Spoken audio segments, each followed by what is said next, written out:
Actually, it's the lead play in our offense. Tell the tackle, take the defensive end if he's over him. If he's not, you drive down the first man to his inside.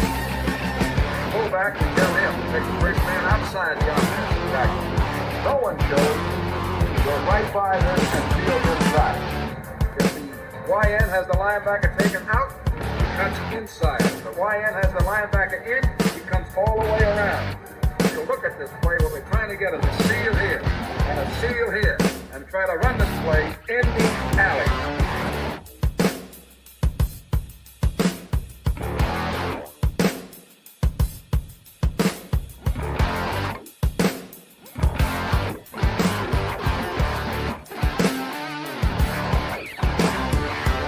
What's up, guys? Welcome into Packers Total Access. My name is Clayton. You can check us out on Packernet.com. You can find me on Twitter at Packers_access. If you want to email the show, you can send a message to PackersTotalAccess@gmail.com. You can text the show at 865-658-5824. I got a special guest on with us tonight.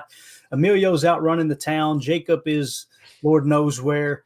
And, Tim's probably doing something way more productive than hanging out with us. But we've got Jake Shavine from the It's Always Draft Season podcast, does a phenomenal job breaking down everything college football for the Packernet Podcast Network. Jake, how you doing, buddy? I'm doing well. We have obviously some great games going on right now. Georgia and Missouri are in a dogfight right now. Unless Georgia has stretched it to 11, I don't know. I just came up right before while they were driving, but it's been pretty good. I'm excited to see how USC Washington goes tonight. That should be a great one. And obviously Bama LSU. Yes, everybody's a headliner this week. We're getting into the real meat of like, all right, some of these elite teams, good teams, they got to play each other now. And oh man, you get into those matchups. It's a lot of fun. And plus you get to see all the top prospects get against their top competition they're going to face all year. And that's as good as it gets. Absolutely, man. I'm currently monitoring Florida State and Pitt, which Pitt's 2-6, Florida State the number 4 team in the country, and Florida State's only up by 3. And and Pitt lost by 51 last week to Notre Dame. And here they are, just saying, you know what? Let's just take Florida State to the wire. How about it? How about we do that this week instead of getting 58 dropped on us? So, and of course, Notre Dame gets beat. It never felt like they were ever going to win that game, and obviously they didn't. They dropped one to Clemson. You got Dabo down there doing his victory lap in the post game. Buy stock while we're 5-4, baby. Let's do it. Yeah, exactly. He said buy stock. And then I'm also looking at Oklahoma and Oklahoma State. Oklahoma obviously number 9, Oklahoma State number 22 in the country, and it's 21-17 right now, about to start the fourth quarter. Oklahoma is winning at the moment, and it looks like they are driving. So good college football. And here's what we're going to do today, gang. If we have time, we're going to preview the Packers-Rams a little bit, but we wanted to – let's be real a minute, okay? I think nobody wants the football season to be over, obviously, and we're going to continue to watch the Packers. We're going to continue to root on the Packers, all that. But everybody's kind of side-eyeing the draft a little bit already, going, okay, where are we going to be picking? What's it look like coming out? I like to back up a little bit and go, before we even think about moving forward, this is just me and my narrow mind. I can't do 2 things at once.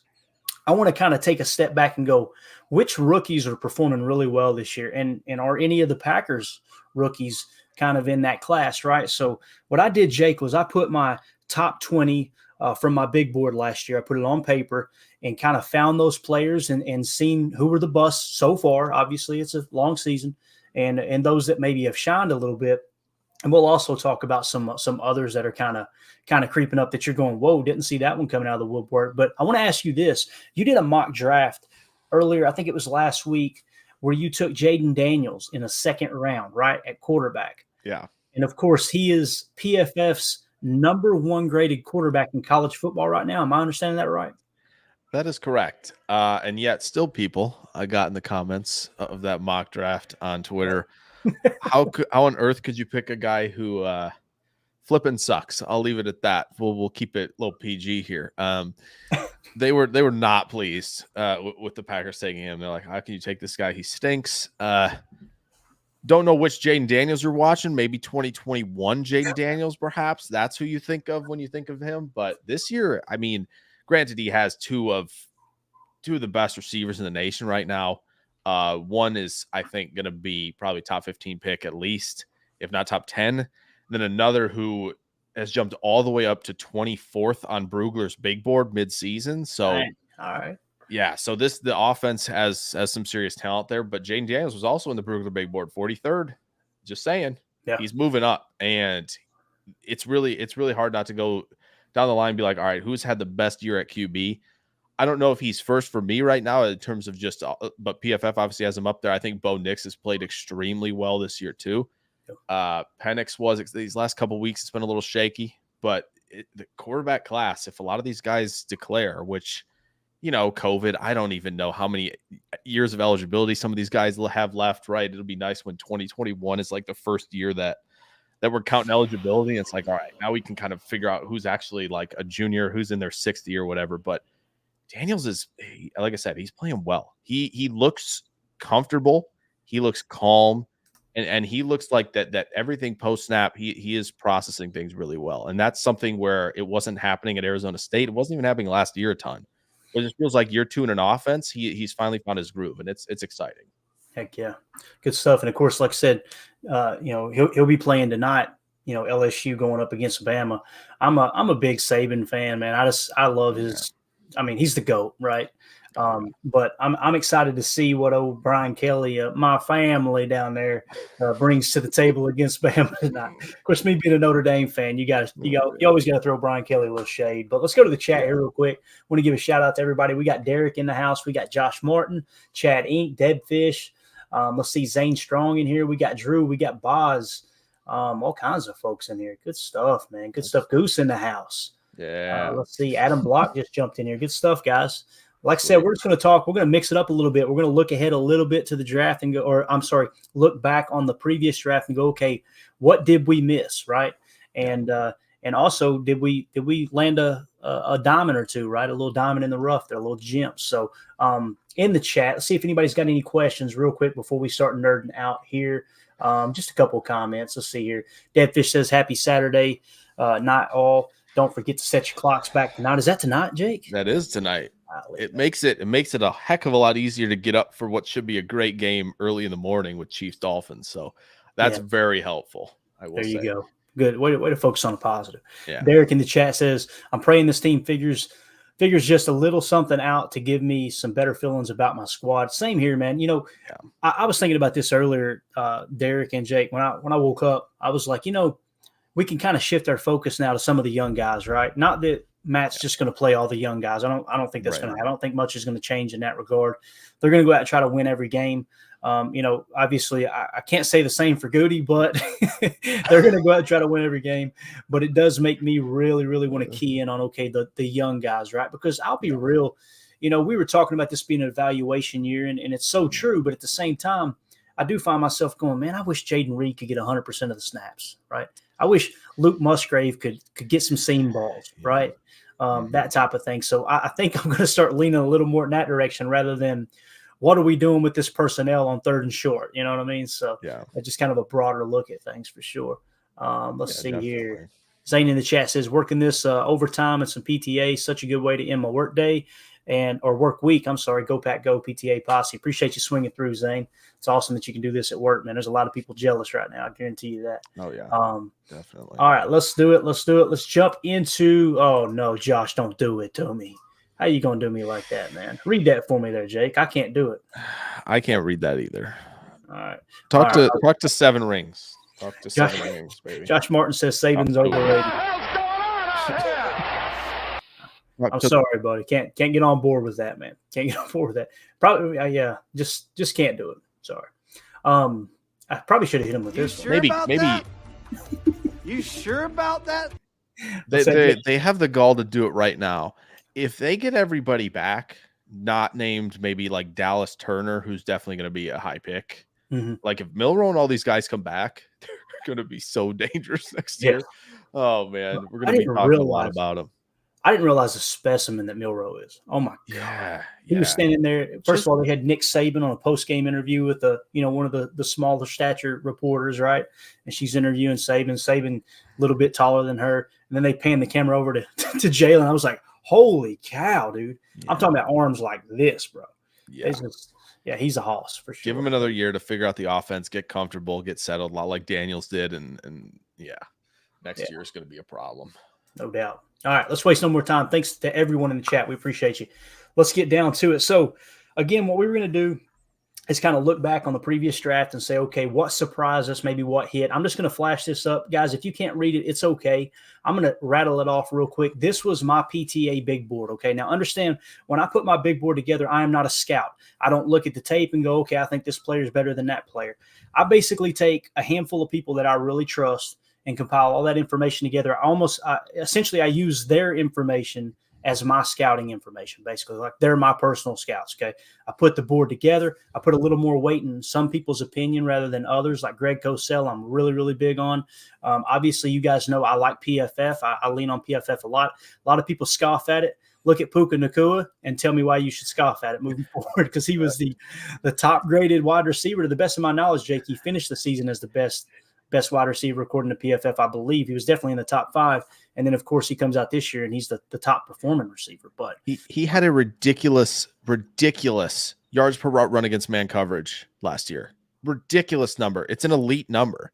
Like, we kind of honestly should have gone like, all right, well, he's just beating man coverage at a ridiculous rate. Okay, so zone coverage won't be a problem then. So, I mean, it is really cool. I remember highlighting Puka, and we'll get to it, but yeah, I mean, it is really cool to see, like, PFF has that stuff with yards per route run against zone and man. I'm keeping heavy tabs on that right now with the top receivers in this draft, because it's loaded. So. Good deal. I'm going to be picking your brain so much this offseason, dude. All right, so I'm going to rattle them off real quick. We're just going to focus on the top 20, okay? These were my top 20 on my big board. I had number 1, Jalen Carter, defensive lineman. Number 2, quarterback Bryce Young. Number 3, edge defender Will Anderson. Number 4, cornerback Christian Gonzalez. Number 5, quarterback C.J. Stroud. Number 6, cornerback Devin Witherspoon. Number 7, edge Tyree Wilson. Number 8, quarterback Will Levis. Got really scolded for that one. Number 9, quarterback Anthony Richardson. Number 10, halfback Bijan Robinson. Number 11, cornerback Joey Porter Jr. Number 12, edge defender Miles Murphy. Number 13, offensive tackle Peter Skoronski. Number 14, offensive tackle Broderick Jones. Number 15, offensive tackle Paris Johnson. So you've seen a cluster of tackles right there in the middle of the first round. My top receiver coming at the number 16 spot, it was wide receiver Jordan Addison. Number 17 was edge defender Lucas Van Ness, our own. Number 18, this one breaks my heart, Brian Branch. Number 19, edge defender Nolan Smith. And number 20, wide receiver Quentin Johnston. Okay, so that was my top 20, and you can see the rest there if you want to pause the show and check out the list yourself, screenshot it, whatever you want to do. Hold me accountable, okay? That's what we need more than anything. But anything on that list or off the bat that I rattled off, did you think, that surprised me, or does that all look? And listen, hold no punches, Jake. All right, I am 110% a novice at this. So you tell me what you think about that list just right off the bat. I don't think there's anything super out of place. I think the one thing that was really difficult for a lot of people, because I think it's hard to, all right, when you're building the big board, right? Like, do you just go off of like, all right, this guy's the best player, or do you have like positional value come into account? Because teams obviously have that, right? Teams are valuing certain positions higher, Clayton. Often your tier 1 positions that you talk about, right? They're heavily invested in those positions. So ranking Bijan Robinson was probably the hardest thing people had to do. I put him at 3 because he's just that good. Like, it was just like, okay, just probably not going to miss, like the low probability to miss prospect, like just making guys miss every which way, quicks, power, balance, what have you. So Bijan being a little bit lower, I don't think it's necessarily wrong per se, because it's a positional value thing. Because I think PFF had him pretty low, others had him a little bit lower. Like there was a whole conversation about, okay, well, if you have Bijan that high, you should be drafting him that high. Like, if you're in a room, you're telling me you're going to draft him that high, and I'm like, yeah, all right, sure, yeah, sure. Right. I mean, Kyle Pitts went 4th. I mean, I think I would rather take Bijan 4th based on like the talent coming out. Not that Kyle Pitts wasn't extremely talented as well, but like Bijan just is. I mean, he was outstanding. Other than that, I don't think there's anything too crazy in terms of like building that out, right? I think, like you mentioned, the tackles were really close. It was almost just like, all right, you know, what do you view Skoronski as? If you viewed him as a guard, you probably didn't have him first necessarily. Did you bet on the potential of a Broderick Jones where you had him a little bit higher, right? Based on the ceiling, right? Were you capping your grades with ceiling grades involved in them, right? And into that ranking. So there was a lot there. I think. Do you want to hear where I had Brian Branch? It might be even worse. Yeah, let's hear it. 10th. You had him 10th? All right. Yeah. All right, so you had him 10th, and I had him. I did. I had him 18th. Yeah. I'll tell you what, man. Hey, let's waste no time. Yeah, let's look at it. Let's take a look. Now, it may be hard to read. If you can't read it, I can call it out to you. But we had the way PFF's rankings are, guys. You can't just say, okay, all offensive, all defensive players, everybody together. Here's your overall ranking. So what we did first is defense. All right. So let's see. Let's just focus on Brian Branch. Then we'll come back to the main portion of the list here. Brian Branch grading out as the 7th best defensive rookie this year at a 77.5. So Jake, dude, you nailed it, man. I mean, come on, dude. You had him 10th on your board, right? I had him 18th. Okay. So he was the number 7 defender amongst rookies this year. And here's the trouble I have with it. I seen him as a safety. I'm like, man, that dude can play safety. And when you talk about playing a player at safety, right?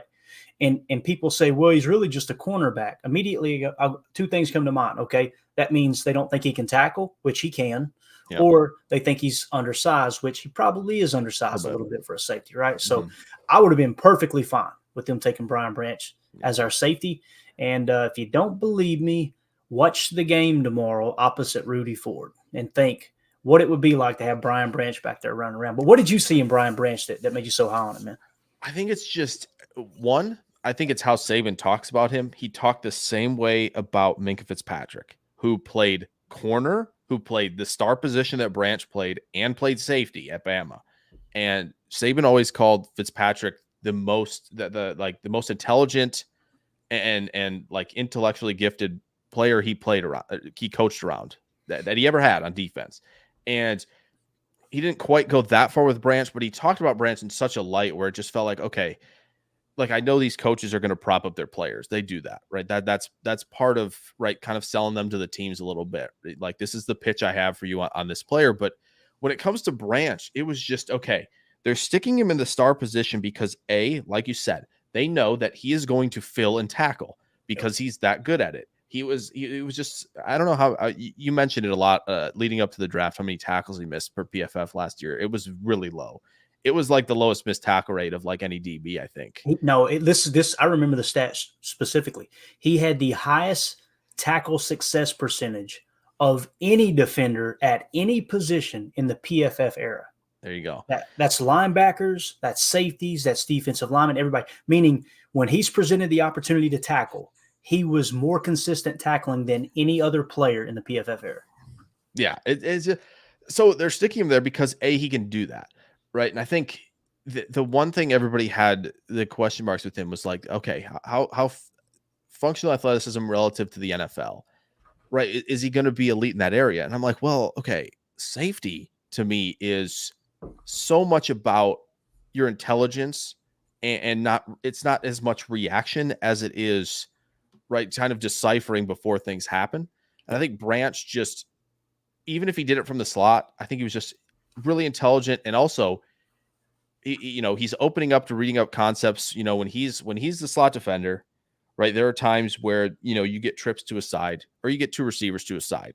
And really what he's doing is often what you see a lot of linebackers and safeties do. They open up to the side they're responsible for. He's got eyes on everybody. He knows, okay, if this guy's coming to my zone, I have him. If he's going flat or if he's running across at a dragger, I have him. Like, I think he was built for the game of quarters. He was built for the Fangio scheme where it was all like match principles. And I think he would have come in any Fangio defense and been like, yeah, I know where I need to be when this happens, like all of that stuff. So the intelligence was there. The other part of it was, it just didn't, like, when you talk about athleticism, watch him close when he blitzes, right? Watch him close from off coverage. Watch him carry Jonathan Mingo up the seam and break up the pass to win the game against Mississippi, who everybody loved Mingo because he ran really fast and he was a tremendous athlete. I remember you mentioned specifically. Yeah, and that was the biggest thing where people were like, okay, he's not a great athlete. Okay, but Mingo's a great athlete on the field, right? And everybody goes, yeah, of course. Well, here, watch this play. Go watch this play. Go watch him carry him guy up the seam and break up the pass. It's like, it's when he knows what's going on. right? It doesn't matter if he's a little bit slower. He's going to be right with you if he knows what route you're running, if he knows what concept's coming his way. So all of that to say, like, no matter where you stick him, if you stuck him at safety, if you let him play the box, if you're letting him play in a deep half, right, in one of a quarter's defense, or you're sticking him, where he played a lot of Bama, it doesn't matter. He's going to do his job. He felt like a Belichick guy as well. I'm kind of surprised that didn't materialize either. But I just, there was nothing to me where it's like, okay, yeah, maybe you can't stick him out an outside corner, but like, okay, that's not what he is, right? We're grading him as a slot and a safety. He was just, he's so good. I just don't, there was nothing where I'm like, oh yeah, this is a red flag, right? Could he have been higher on this list? Maybe on my big board, maybe, but like, it was just, okay, come in, be rock solid for, a decade and, get your flowers after that. Exactly. And what he's talking about, like, I'm sure people were going, okay, Jake, if you've seen him run with Mingo down the seam, right, then why are people saying he's a bad athlete? His RAS was 5.27 to the best of my knowledge. So that immediately scares everybody off. And listen, there is a portion of the fan base that Goody does no wrong, right? And if Goody doesn't select a player with a lower RAS than whatever 8.7, whatever it is, then well, it must be the proper way to draft. I'm telling you, that's what's so special about what's going on in Detroit. He's looking for football players. People are willing to stick their nose in a buzzsaw and willing to go out there and fight for each other. And for all the people that want to pretend like, oh, well, it needs to be a cold business and these players don't need to be attached. Look at the way that the kneecap muncher coaches his team. It's emotion on his sleeve, and not emotion like I'm sad. I remember on Hard Knocks when he said, we're this close, and he started tearing up. He said, we're this close. And he said, it drives me crazy because I want it so bad for you guys. If you only realize just how close you are. Right. And those are the type of guys he wants. He wants people that are emotionally charged and people that are going to kind of buy in together. And I think you get that in Brian Branch. What you were talking about with the defense, I probably watched, and I'm not exaggerating, I probably watched at least 4, maybe 5 hours of Nick Saban Cover 6 coaching clinics. And he would have came into this Fangio style. and people say, well, he would have played nickel. Darn it. That means he's 25 points higher, according to PFF, on his grade than Keyshawn Nixon. And then Keyshawn Nixon can just focus on returning punts, right? It's like the Brian Branch edition has made it. I don't know if people have realized this, right? The Brian Branch edition has made people kind of forget that Chauncey Gardner-Johnson got hurt and it hasn't been there all season for them.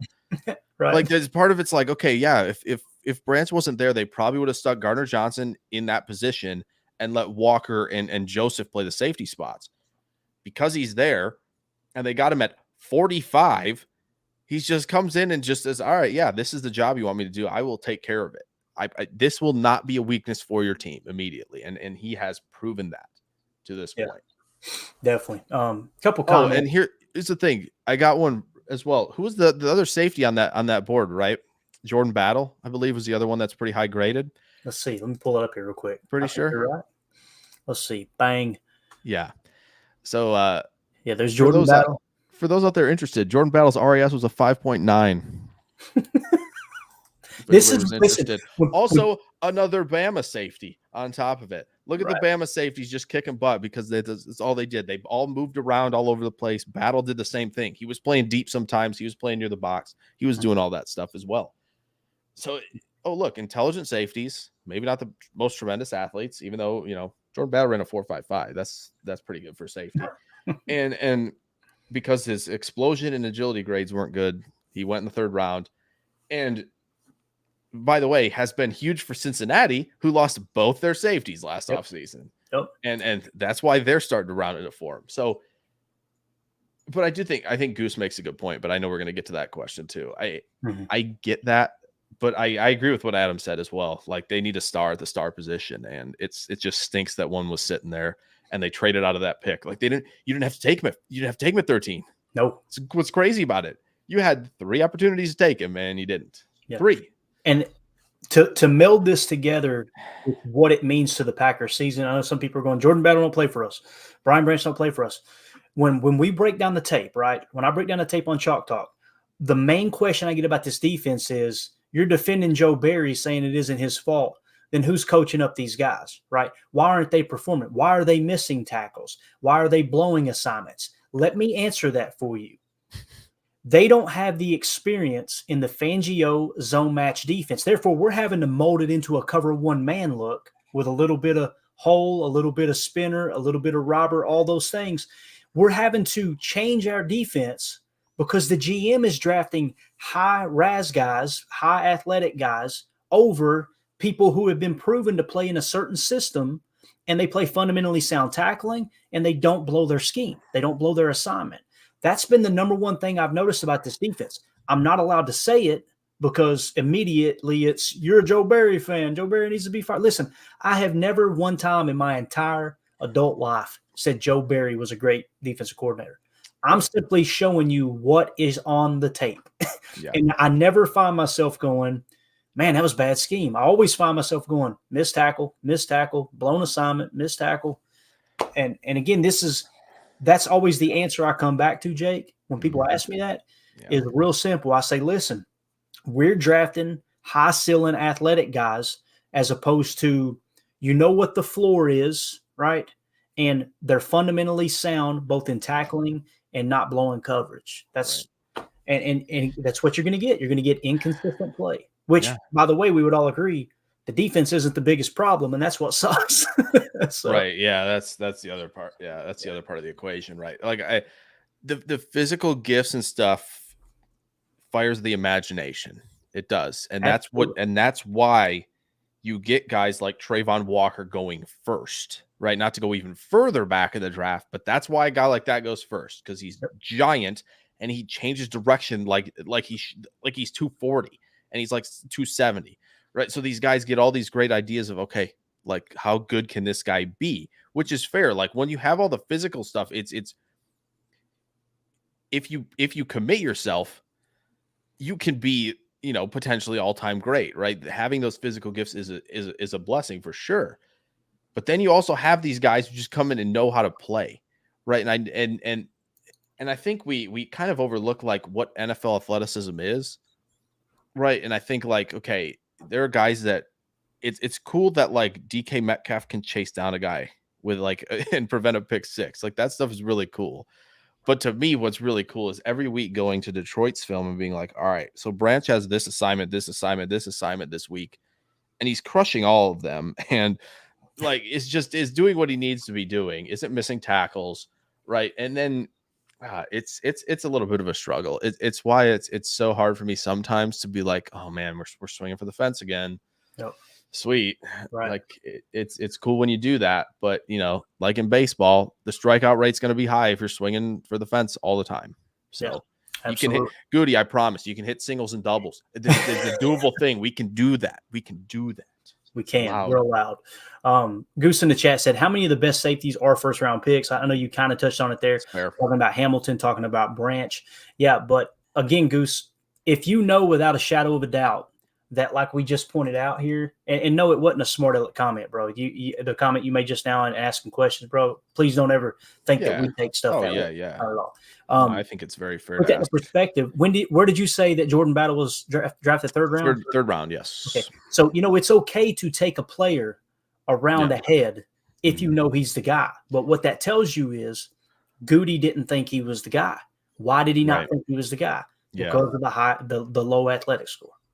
I imagine so. Yeah, I imagine so. Yeah. And again, I don't want this. I mean, a lot of teams passed on him as well, right? He went 45th. Like, I think there's, potentially a fundamental question to ask there. A lot of GMs, right? I know we're obviously focused on Goody because this is Packers Total Access, right? But I think it's also prudent to talk about like, what happened here? Why is everybody missing down the board? Like, why are we not, picking this guy a little earlier? I know some of the corners fell in the draft, right? There was a lot of talk about that, but it just seems like a player like that, especially in the age we are defensively, that matters a lot. Like, I know maybe it wasn't popular, especially like Kyle Hamilton had the same issue, right? Where he's like, oh, he's running the 40 and like running like teetering a little bit back and forth when he's doing so.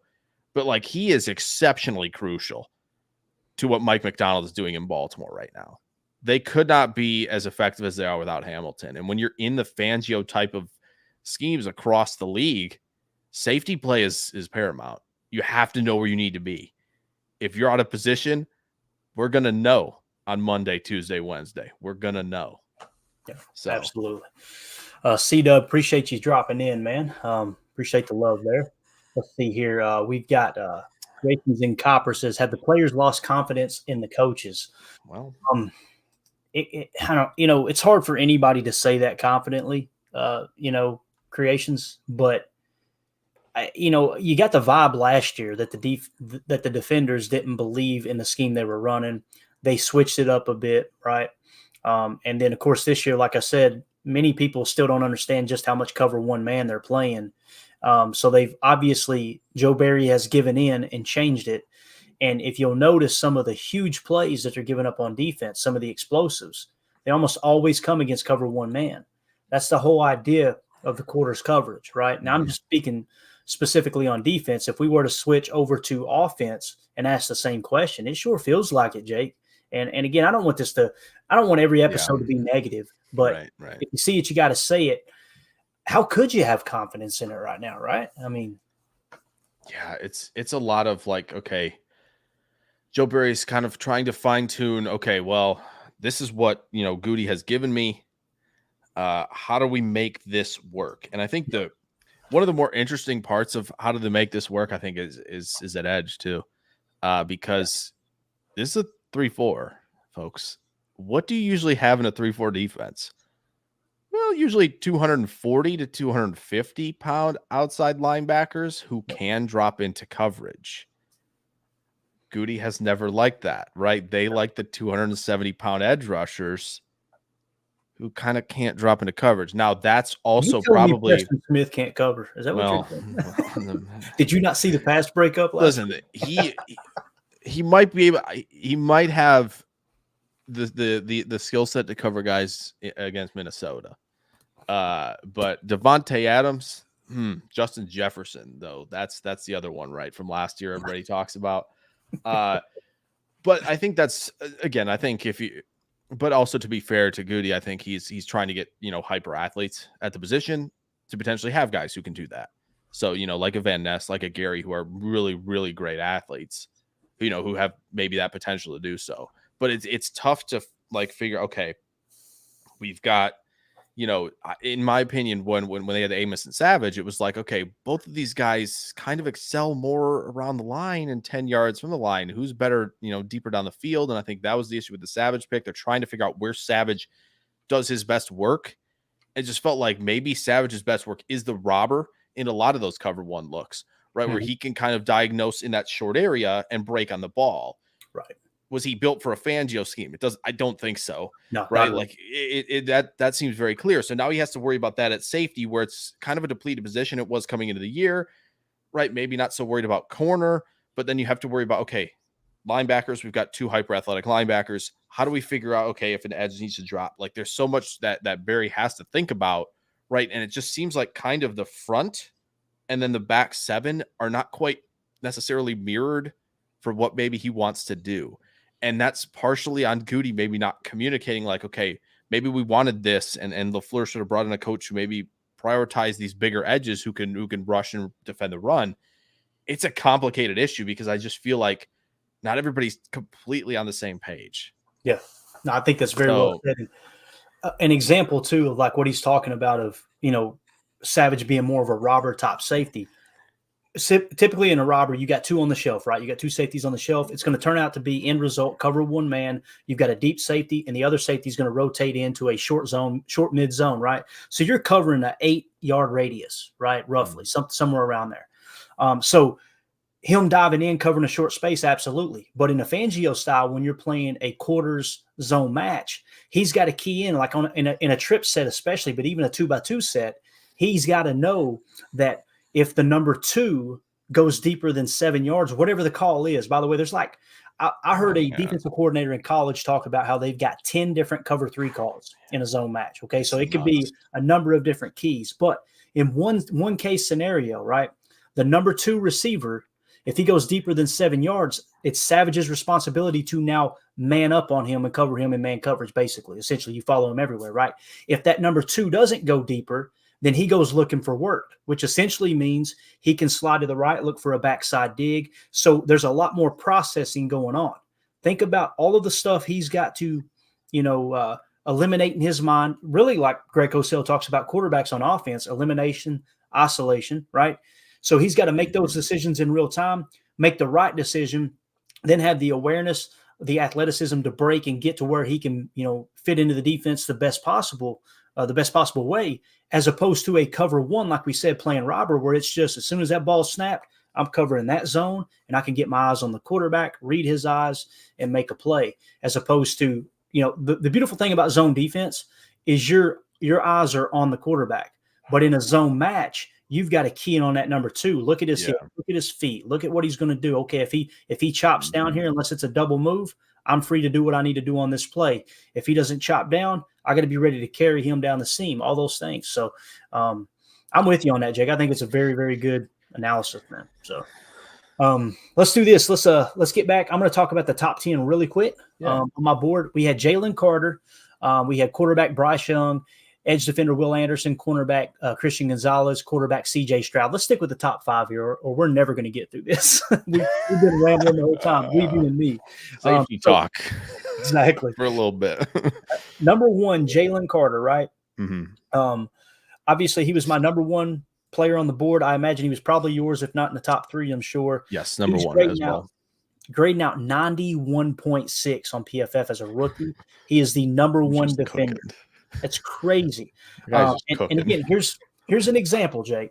Yeah. He was drafted at number 10, right? By Philly, am I thinking right? 9. They moved up 1 with Chicago. They flipped, gotcha.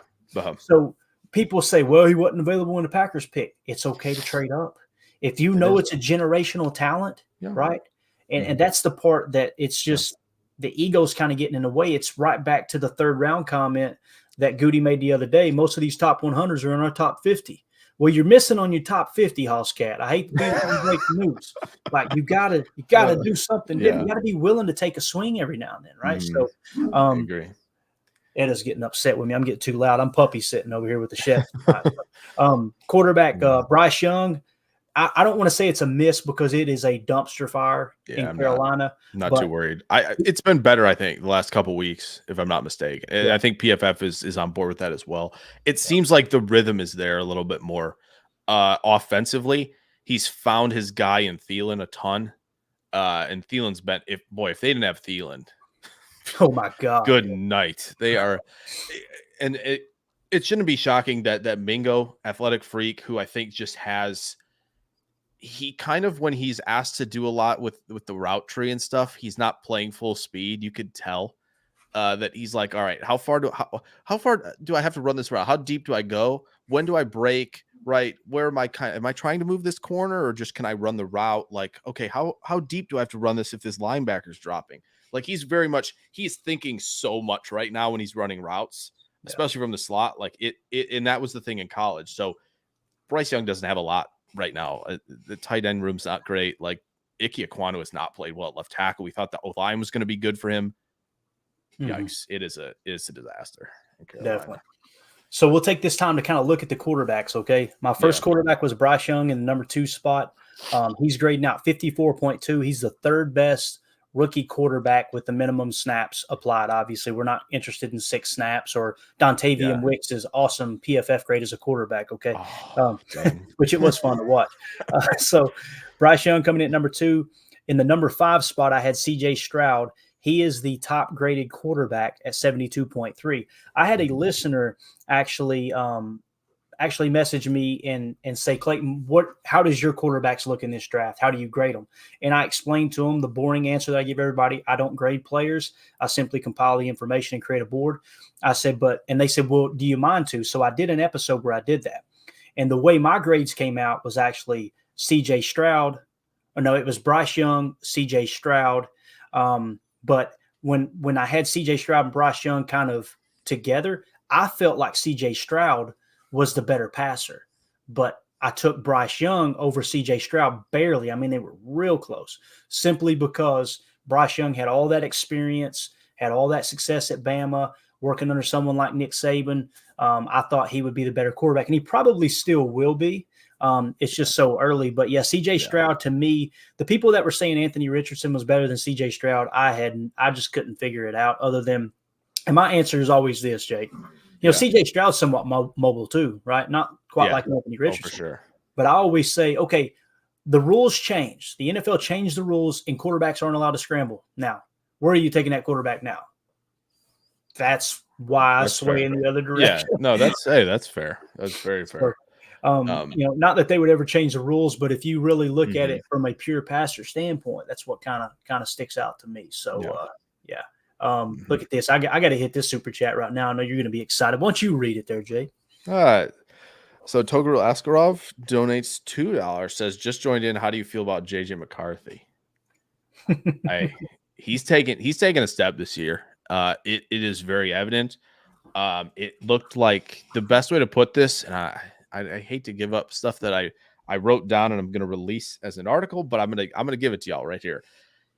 In past seasons, McCarthy, especially last season, McCarthy felt like the cart. The horse that was pulling him was Corum, it was Donovan Edwards, right? The running game, the offensive line, the defense was pulling McCarthy along, and he was just kind of doing not necessarily the minimal thing, but he was doing, enough, not turning the ball over, making the right decisions, and just kind of executing the offense. Something we kind of talked about a little bit before the season started, where it was like, okay, could Jordan Love just kind of execute the offense and just not like play too outside of himself and just play composed? And that's what McCarthy has done. And I think maybe the year before he got in as well, but last year when he was the starter through and through. This year, he looks like the horse pulling the cart. It looks different now. He is making all these high leverage throws. He is dominating in the intermediate area of the field, something that I think a lot of quarterback, CJ Stroud did the same thing last year. Intermediate, he was aggressive, confident. The placement was unbelievable with Stroud. McCarthy's getting to that point, and guy's got a live arm. The arm talent's there. He can scramble a little bit, but he doesn't often rely on it.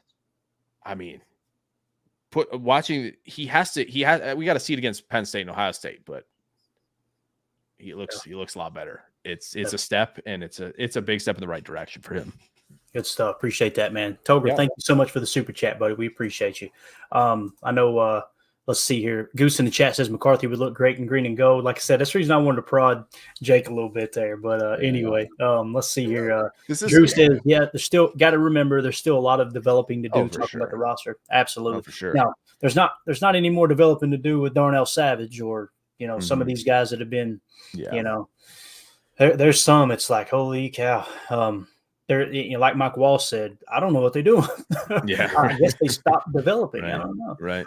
I will say what Drew said, that's a lot of developing left to do with the draft class as well, what we're talking about, right? The early grades, nice to see, right? I don't think Carter's going to necessarily drop down to a 50 anytime soon, right, for a full season. But some of the guys that were in the first round, Van Ness included, can easily make that jump next season, the year after, and really deliver in their draft slot. But it's always, I think, when Clayton proposed this, is like, let's look at the draft already after almost half the season. I thought this is awesome. So yeah, I think there's the cream of the crop. Some of the best that a lot of people had graded have risen to the top already, like Stroud, like Witherspoon, like Carter, right, and Branch. Of course, a lot of people love Branch. So, but it'll be interesting to see how development goes for a lot of these guys. Definitely. And just a little update here. Georgia's beaten Missouri 30 to 21. Missouri's trying to drive with 2 minutes left. They just hit a back shoulder throw on a 4th and 14 and connected, but they're out of timeouts too. It's going to take a touchdown and an onside kick to get them back in that. But I trust onside kicks more in college, so we'll see. That right. You got that right. Things happen. Drew D with the super chat. Thank you, Drew. He said, if the Packers pick 4th and can't get a quarterback, who's the best non-quarterback for us? What do you think, Jake? I know for me, if he's there, I'm saying let's just go ahead and sure up left tackle with Joe Alt. That's just me personally. But it's early. It's very early. What will the Packers do? Who's the best non-QB? I mean, the best non-QB. in the draft is Marvin Harrison Jr. Mhm. And the second best non-QB is Brock Bowers. Will they do that? I don't know. I don't imagine they're going to be looking for Bowers that high in the draft. I think they're going to like Fashanu a lot from Penn State. Super young, right? He could have entered the draft last year at 19 if he wanted to. I think maybe just turned 20 right before the draft. But he is exceptionally talented as a pass blocker. You just see him so technically sound when he sets, right? I think a lot of guys, and you might see this a little bit where Zach Tom did this a little bit last year at right tackle. When you're setting, right, and you see guys are threatening to your outside shoulder, in this case, Tom's right shoulder, you see him turn the shoulders. And when you turn the shoulders too early, you're so susceptible to inside stuff, right? I think you're just not in a great position unless you absolutely know you have to vertical set. That's where you can get kind of dicey. That's where my little bit of an issue with Alt tends to open up just a little bit too early sometimes. But I will say, but Fashanu's really good in that area. I will say Joe Alt, if you go that direction, he looks way better with body positioning in the contact phase. It takes Fashanu time to anchor and get better positioning for him to kind of sit down and bend the knees. At contact, he's a little upright. Alt is so good at getting positioning for contact. The knees are bending so well for a 6'8" tackle. Whew. So I'm good either way. I'm good either way. You can tell. I think you can tell I've been talking to Mike Wall, because that's the thing I notice about Alt is his feet. I watch his feet and I'm like, man, this kind of looks like Bakhtiari and how he gets in position, you know? Yeah. And Zane said we need run blockers. Alt does that as well. Yeah. Fashanu struggles with a little bit of play strength, moving guys off the ball. Alt does not struggle there. He does not. Let's talk about that a little bit here. And I got to make sure you correct me if this isn't a draft year for some of these players. You know college way better than me. Again, Joe Alt, he's leading PFF at an 89.9 before today. His run blocking grade is an 81.9. His pass block is a 92.8. Now, if you're talking about whoever mentioned in the chat run blocking, of the top 5, top 10 guys, maybe the best, it looks like the best run blocker altogether is from Air Force, or I'm sorry, not Air Force, but LSU, Will Campbell at an 85.1, and he's also got a pass blocking grade of 78.2, which he may be a right tackle. Do you know anything about Will Campbell, Jake? I know I don't. I don't, which means it might be a young buck. I think he is. I think somebody mentioned about him as a kind of a big ad in the recruiting trail. He is a sophomore. Okay, that's what I thought. Okay, cool. So yeah, not eligible, but there you go. Keep looking even further down when the draft's in Green Bay. There you Will go. Campbell. Benchmark that one right there, guys. Yeah. Bookmark it. That's going to be our guy. And again, Drew, thank you so much for the super chat, buddy. Yes. Hopefully that answered your question. Togrel, thank you for the super chat. He said it might be too far fetched, but what if draft a quarterback in the first round, but still give one last chance to Love, and if he plays awesome, what then? You know, here's the thing about quarterback, and this is Greg Cosell 101. There's 2 drafts every year. You've got the NFL draft and you've got the NFL quarterback draft. And typically what you notice, if you really look at the information, you look at the data, teams are willing to take a quarterback one tier lower than the current tier on their board. They're that valuable, right? They're willing to reach a touch. And I think that's what they did with Jordan Love personally. They realized, okay, this is the last guy in this top tier for us. Not that he was the top tier in the entire draft, but the top current tier. Let's trade up and go grab him and give him a shot, right? So, again, people act like, not you, Togro, not anybody in the chat, but there are people that act like, well, you spent a first-round pick on Jordan Love, you can't draft another quarterback. Did we already forget about Brian Braun? Like, come on, guys. We took Brian Braun when Aaron Rodgers first year starting quarterback. We took him, I think, early in the second round, if I remember, early to mid-second round. So, yeah, that sounds right. Yeah, I mean, you just got to swing like the 49ers do, man. You know, that's what they did. They traded whatever it was, a second-round pick for Jimmy G, right? They weren't satisfied with that, so they went and drafted Trey Lance. Listen, it was a swing and a miss, right? But they also got Brock Purdy. Now they've got their franchise quarterback. There you go. That's how you've got to secure the most important position in the game. You've got to. I remember Bill Belichick saying, like, even if you didn't draft a QB high, just draft one in the middle rounds, like, every year or every other year. Because you never know, right? Like, there you could hit a dime in the rough. It's not likely, but you're still doing that swinging. So Yeah. I can't imagine that Green Bay leaves the draft without one in April, to be honest, even if it's in the middle rounds.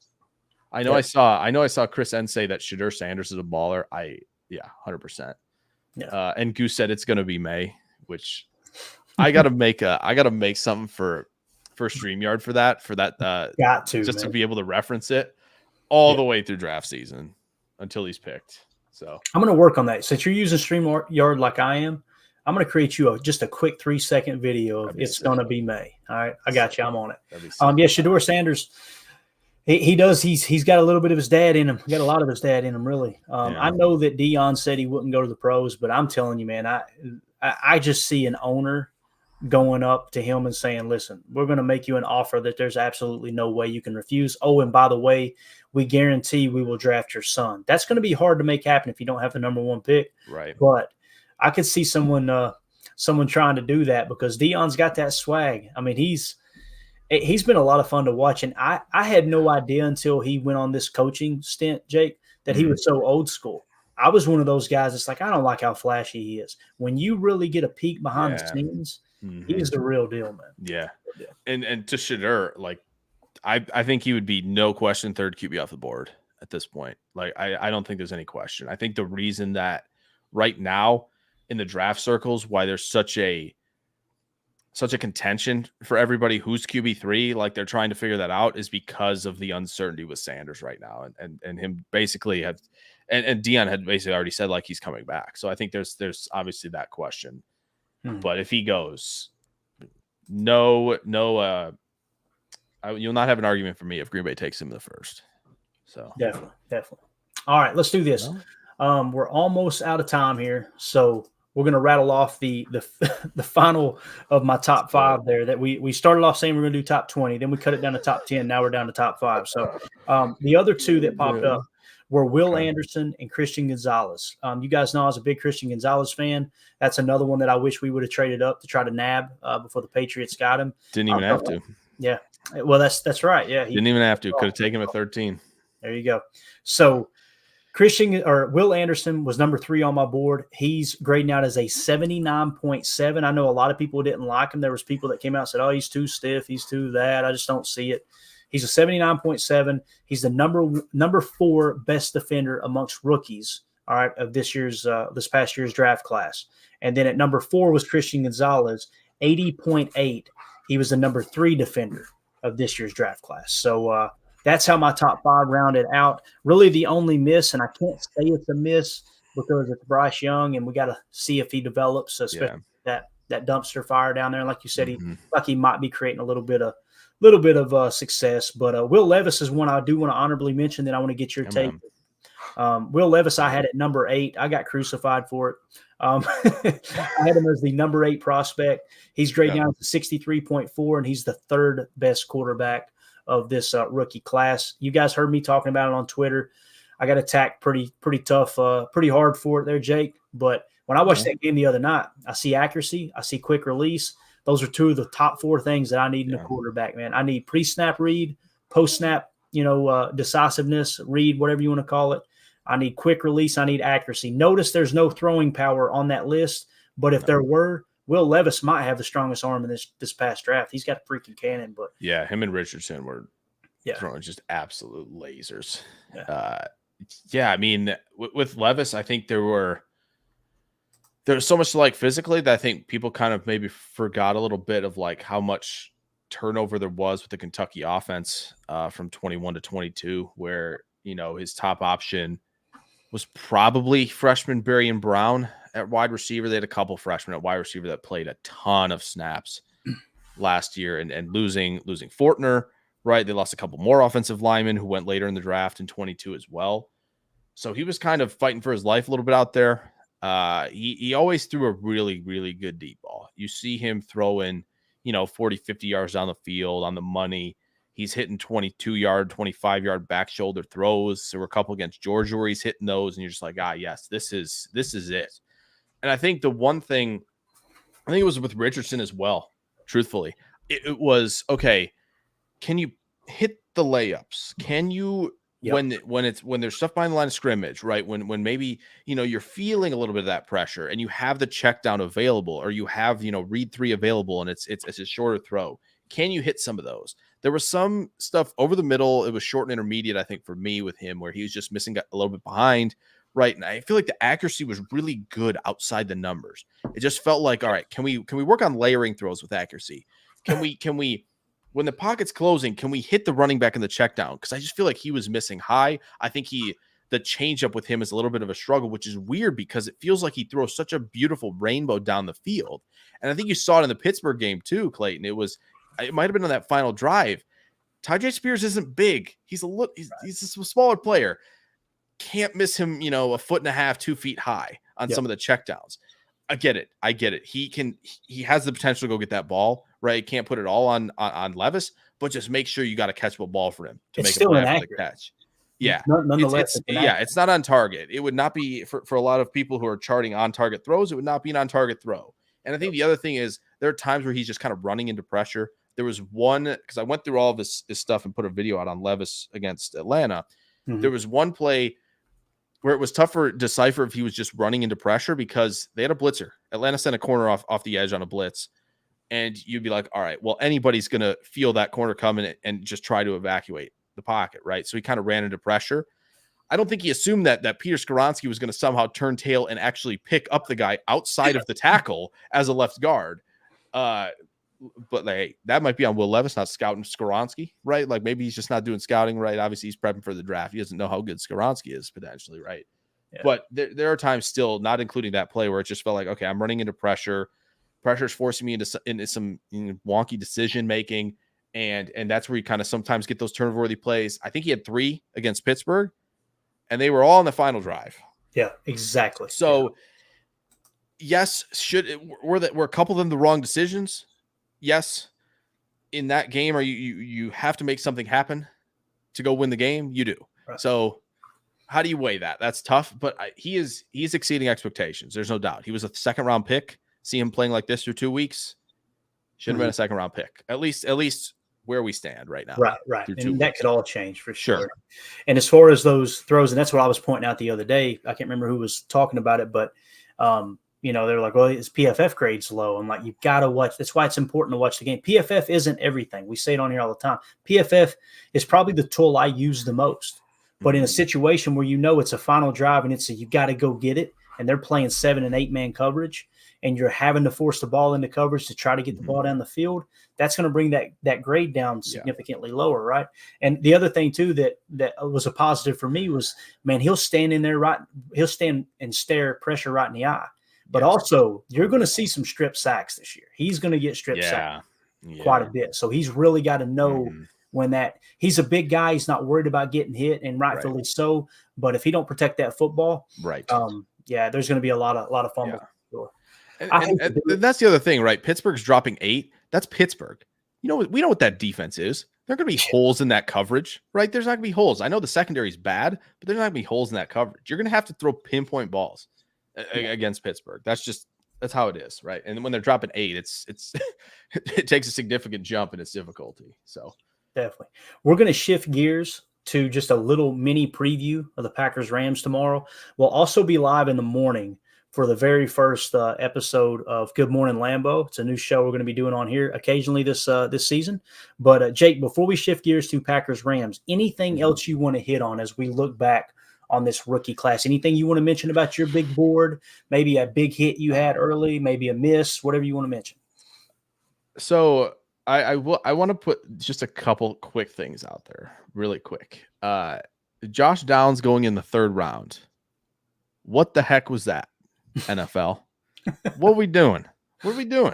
And you know what? This might be a little bit goody for a second here. I will say, so I did some rankings for Cheesehead TV in their draft guide for the Packers. I tried to keep those rankings more of what the Packers were doing and what they were interested in. That's why I had Hyatt put a little bit higher than where I had him, because there was interest there and wanted to get more info on him in the guide. I will say, so when I put the guide together, sort of the back end was more accurate rankings. So I had Wicks and Puka higher than Reed on the board.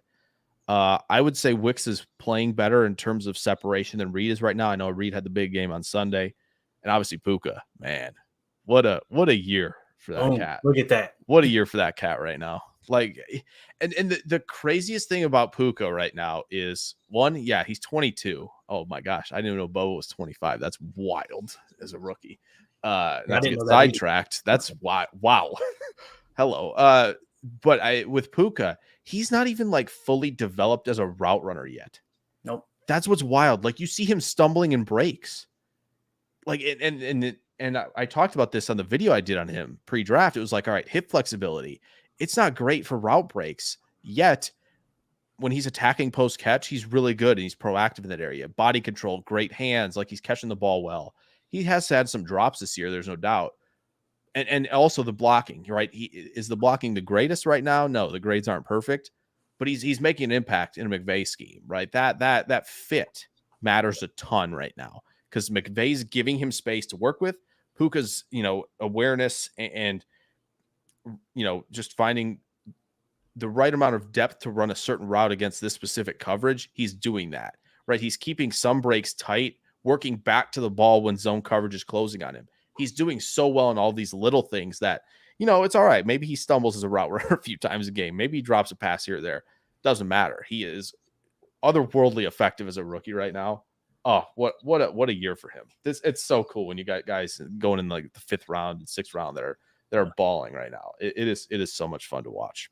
Again, when we did the preview too, I remember specifically saying, according to PFF, one guy to specifically watch out for is Puka Nacua. Yeah. And again, you look at the RAS, you think, okay, that's probably what steered them clear. But when we were talking about wide receivers here, Jordan Addison was my top receiver, right? Mm-hmm. Yes.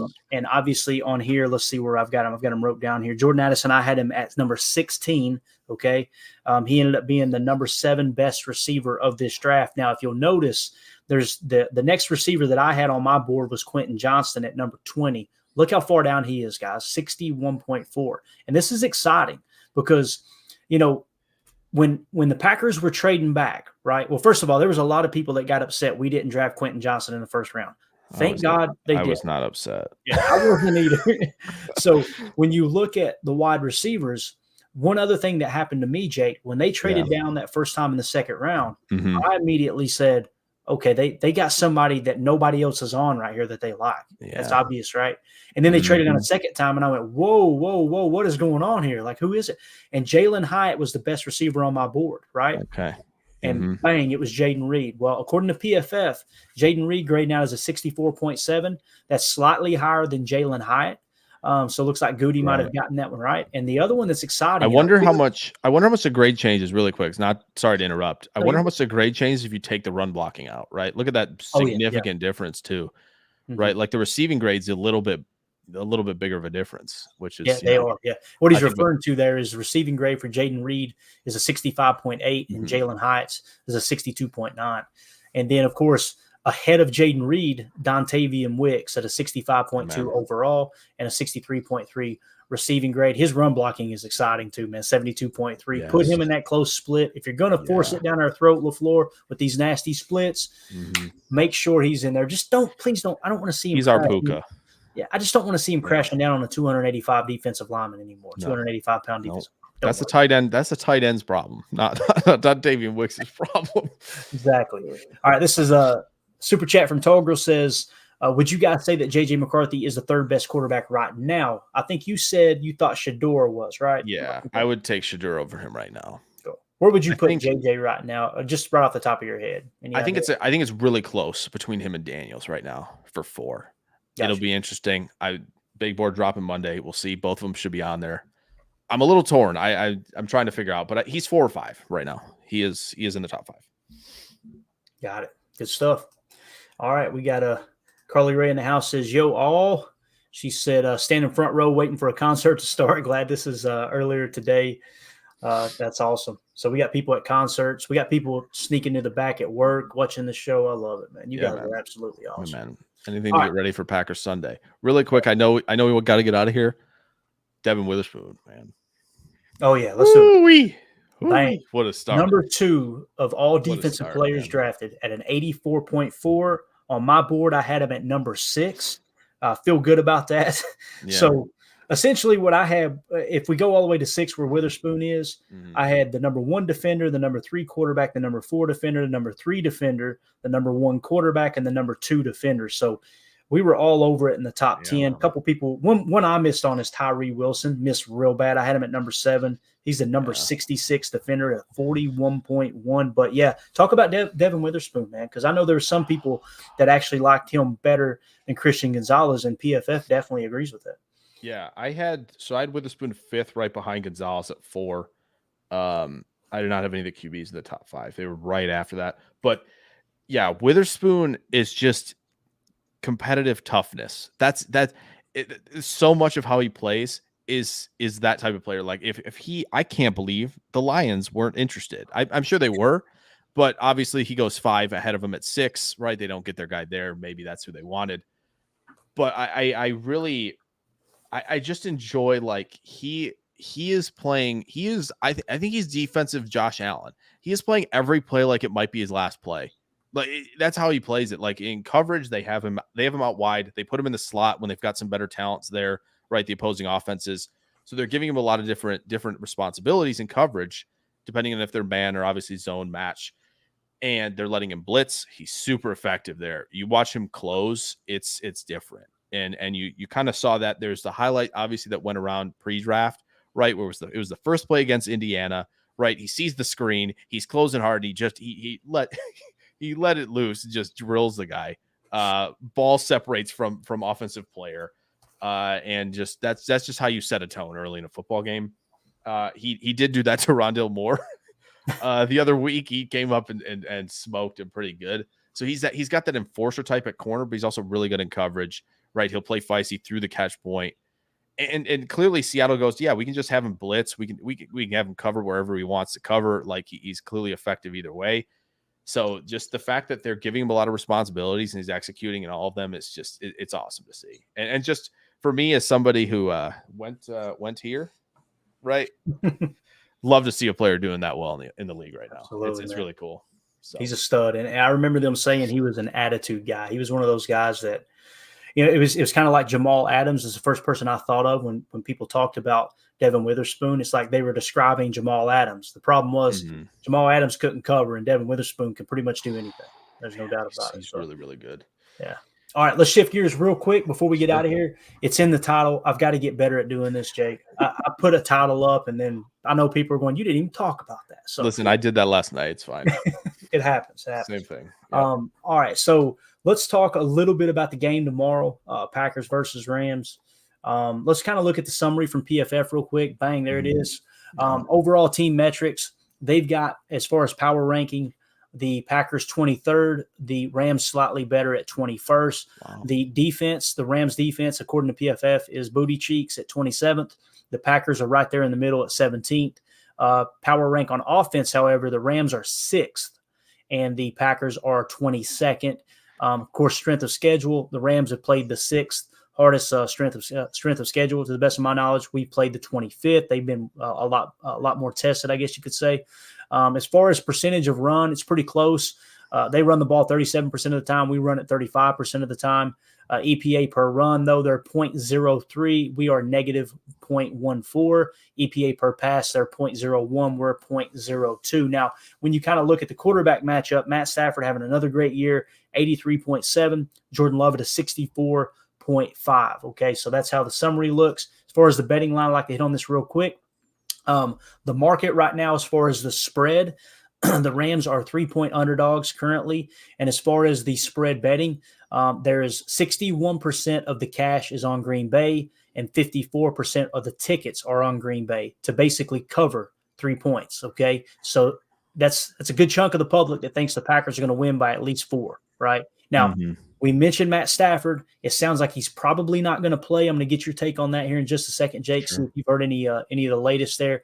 As far as the money line, it looks like 82% of the cash is on Green Bay to win outright, but 79% of the tickets are on the Rams to win outright. I'm sure they got a really good deal there on that. So Mm-hmm. that's kind of how the point spread looks. With that being said, again, we're not a gambling show. I don't condone gambling. I don't say everybody should go out there and gamble. Hey, that's not me.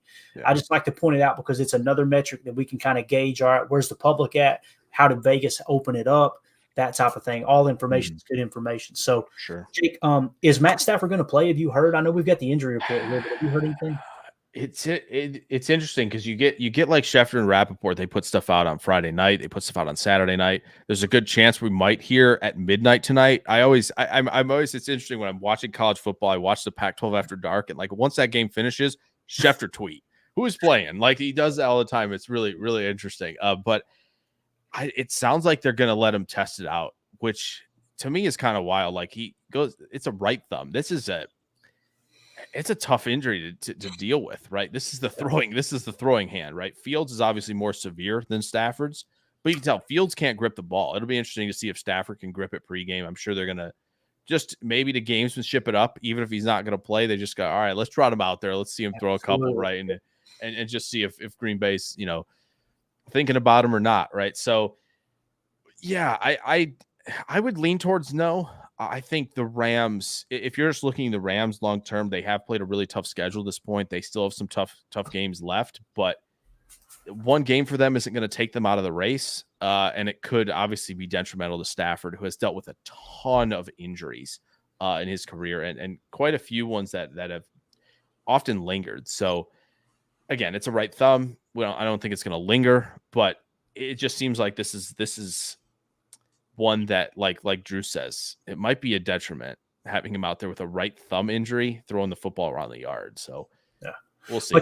Much like Aaron last year, it was you've seen that completion percentage dip down from 67%, or I'm sorry, 66% all the way down to 61%, and it's still just wild to me that with a broken thumb on your throwing hand, he's still more accurate than Jordan Love. Yeah. And the other thing is obviously, temperature drop, right? The Rams are playing in LA, right? They're playing the West Coast. West Coast doesn't necessarily get as cold, even if you go to Seattle. Obviously, it's going to be a pretty mild day in Green Bay. So that could factor in as well, right? If it was 32 and snowing, I imagine we probably wouldn't see him. I think they'd want to preserve that, but it's a mild day. So we'll see. We'll see. They've kept it pretty close to the vest. So definitely. All right, so there you go. Just a little mini preview. We got it in 10 minutes. Good stuff, Jake. There we go. Like I said, we're going to be back tomorrow. I'll be back tomorrow morning for Good Morning Lambeau, the first episode, and it'll obviously be a little pregame show. So we'll probably go live at about 10:30 Central Time, and hopefully live on the air when the actives, inactives hit, and kind of give you guys the most up-to-date information there. Actually, I got a quick intro I'm going to play here. Jake, watch your ears in case it comes in hot. Yeah. This is that secondary one. It's a little bit lower, but here's a little intro we put together. Don't laugh too hard. We're working on things around here. So like I said, tomorrow we'll debut that and just try to get in the groove. It won't be every day, but we're going to try to get you a morning show and an evening show pretty much on a daily basis. If not, maybe 2, 3, 4 morning shows a week. So that's the plan. Jake, you got any parting thoughts, buddy? Tune in tomorrow morning. That's all I got. Hey, if you're available, I don't know if you go to church or not, but if you're available, feel free to swing through, man. I'll make sure you got the link in the morning. So yeah, sounds good. All right, man. Cool. Well, Jake, thank you so much, dude. This was absolutely awesome. Guys, listen to me. Follow him on Twitter at Jake NFL Draft. Okay, at capital J AKE capital N capital F capital L capital D RAFT. No spaces. At Jake NFL Draft. Also, check out his YouTube channel. Make sure you subscribe. Awesome content over there. I know anytime he goes live, I'm usually working on a pod, working on content over here, and I got it on right here in the background. So appreciate everything you do for the network, Jake. You are awesome, buddy. Yeah, and great show. And like I said, for all people watching right now, you better tune in tomorrow. I better see you there. I'll be there, even if it's not live. I'll be in the comments with y'all, but I better see y'all there. I mean, monitoring a hall monitor over here. Yeah, man. Yeah. I'll be taking attendance. 10:30. If you're not there, 10:30. We're gonna have some problems. In the upper right corner, guys, you can scan that QR code, and that'll send you to Packernet Podcast, where you can find Jake's It's Always Draft Season podcast. Absolutely awesome stuff there. Sometimes he throws in some bonus stuff as well. So that's where you can find it. With that being said, we're out of here. I want to thank everybody in the chat. You guys were absolutely awesome. Let's see here.